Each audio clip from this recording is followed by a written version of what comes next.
everyone. My name is Rebecca Calbert, and I am the owner of Calbert Design Group. And I wanted to make a video to go over the cost comparison between Icynene or spray insulation and batt insulation. So almost every time one of our clients' projects goes into construction, the general contractor approaches them about saving money by switching out the spray insulation for batt insulation. I want to take a few minutes to set the story straight about why we always recommend spray insulation over batt insulation. So to start with, what is sprayed insulation? Sprayed insulation is a liquid that comes out of a hose and expands into a solid, hard forming foam that when it expands, it goes into all of these nooks and crannies here in between your rafters, and it really seals the attic tight. And because of that, it is much more energy efficient. But because it requires a licensed installer and it is a specialty product, it comes with an initial higher cost than batt insulation. Batt insulation is what we all are pretty familiar with. It's in everybody's houses.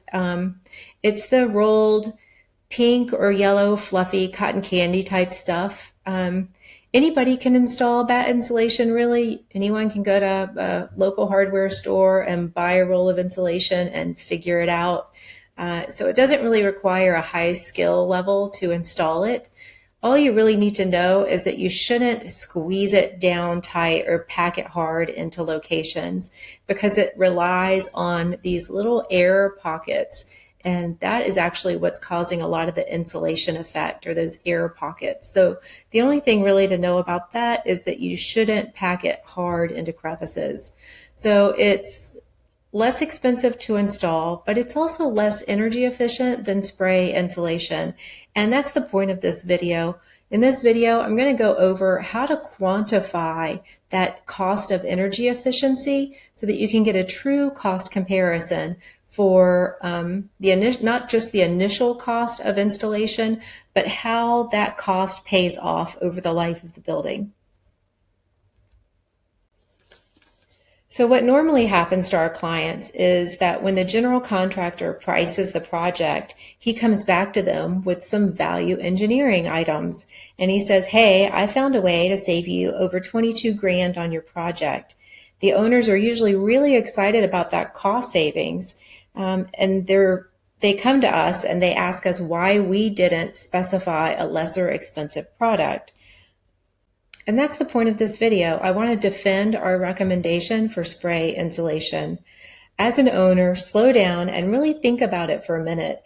What are the long-term costs, and what is the long-term cost savings of saving money today? Like if you saved money today, what would it cost you in the future for that savings? So what is the return on your investment?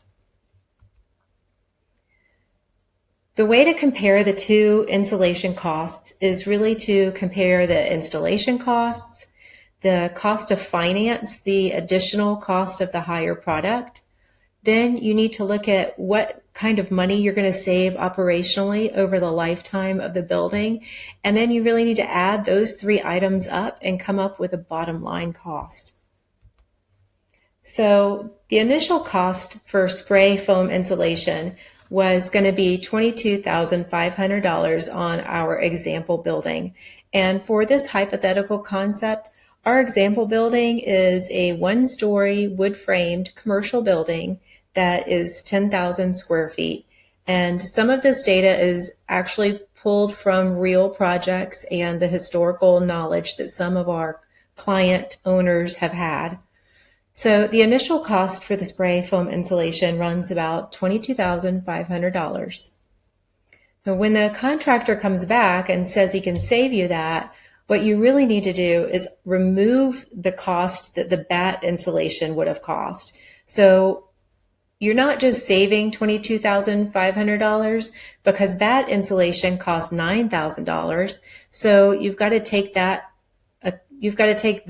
amount into account as well. Then when you're switching out insulation, what happens is your air conditioning units need to change.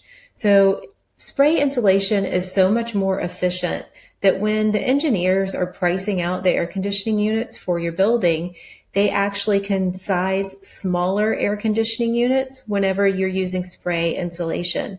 And so the amount of money you save on those smaller units is going to be about $2,500.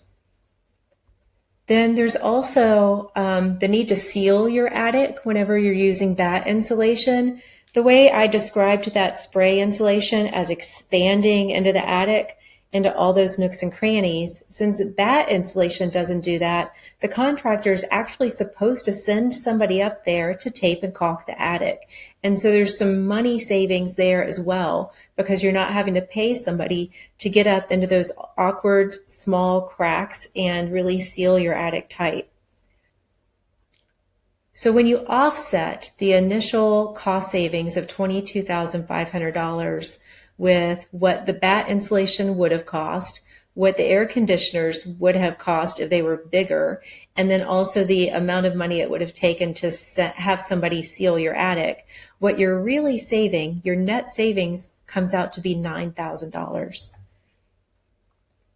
So if you've got an extra $9,000 in your construction loan, how do you go about financing that? What would that amount look like on a monthly basis for your finance repayment? So assuming that you have a 15-year construction loan and that your interest rate is 4%, what the monthly rate that comes out to whenever you're paying back your loan is $90 a month. So you can really look at that as costing you $90 a month every month when you pay back your construction loan.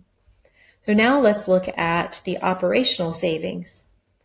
When you are heating and cooling a building that's a 10,000 square foot commercial building, what we found is that the average heating and cooling costs came out to be about $10,000 a year.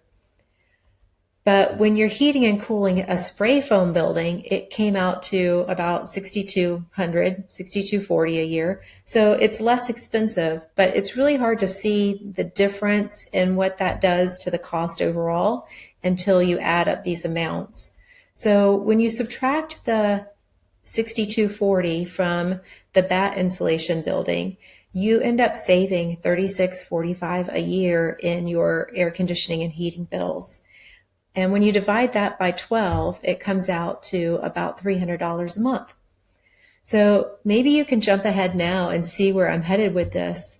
You're going to end up spending $90 a month more on your construction loan repayment for 15 years, but you're going to end up saving $300 a month on your energy bill for the life of the building, and really even more as energy costs go up. So your bottom line, as I just mentioned, is it's going to cost you $90 a month on your construction loan to pay back the cost of that insulation. But then you're going to save $300 a month on your utility bill. And so that ends up actually saving you a net savings of $213.75 a month.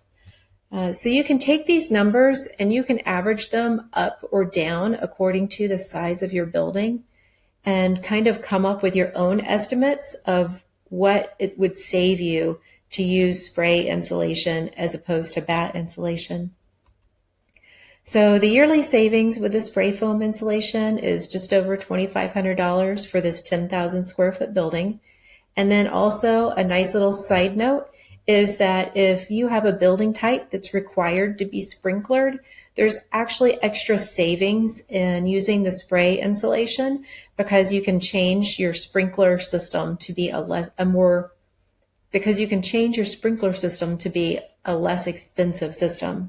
So when you analyze this sheet, you can really see that even though it costs $9,000 more to install the spray insulation over the batt, it would really cost you thousands of dollars over the course of your building every year. So if this year the number was $2,500 you're saving, you better bet 2 or 3 years from now that fee is going to go up for energy costs and it's going to creep into the $3,000 a month.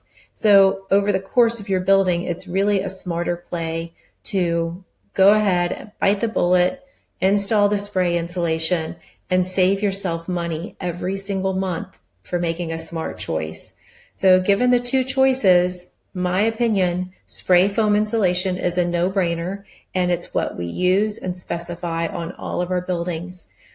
We make it a point to educate our clients on things like this and protect them from what they don't know. So if we can help you determine what the better materials are for your building, look us up on the internet at calbertdesign.com.